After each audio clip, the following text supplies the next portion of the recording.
Max, I want to talk to you about Afghanistan and the news out of the NATO summit. President Obama wants to end combat operations in Afghanistan next summer. Whether the Afghan military is ready to secure the country or not. Is that a mistake, Max?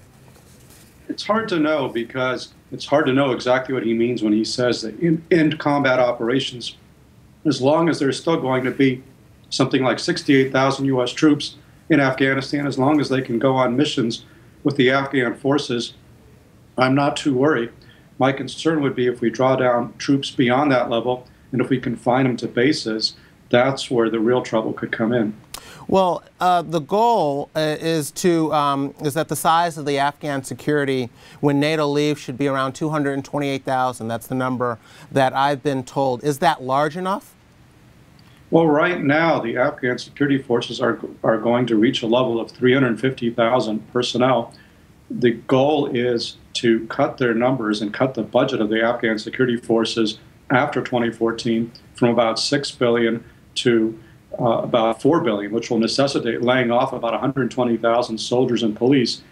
To my mind, that is a disastrously bad idea, because what kind of employment can these former soldiers and police possibly get in Afghanistan? They're going to wind up working for the drug lords and the Taliban. It'll be a recipe for destroying everything that American troops have fought so hard to achieve, and all in the name of saving $2 billion a year, which, you know, is a lot of money to you and me, but in the Washington budget game, where you have an annual budget of $3.8 trillion, let's be honest, that's chump change. What do you make of these reports that the president's decision about drawing down troops was made with political aids, Max, and with the president's re-election in mind? General Petraeus, Secretary Gates, Secretary of State Clinton even were sort of told after the fact, after the big decision had been made. I mean, what do you think about the political calendar dictating national security?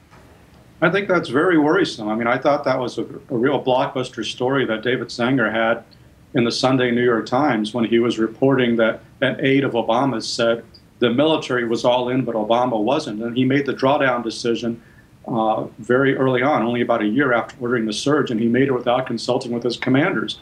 I mean, that to me is outrageous. I mean, a president, a commander-in-chief, doesn't have an obligation to take the recommendations of his military commanders. He can overrule them, but at least he should get their recommendations. And in this case, they were saying something entirely different.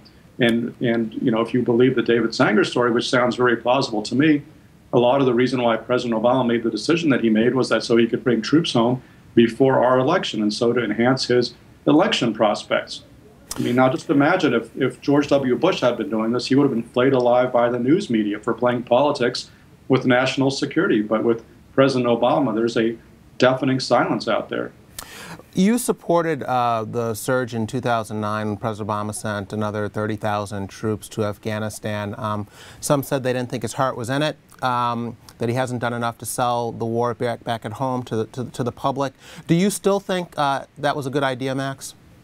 I still think the surge was a good idea because it arrested the momentum of the Taliban and at least gave the Afghan security forces a fighting chance to save their own country.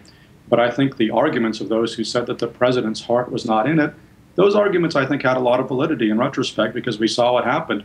He short-circuited the surge faster than military commanders had urged and without consulting them.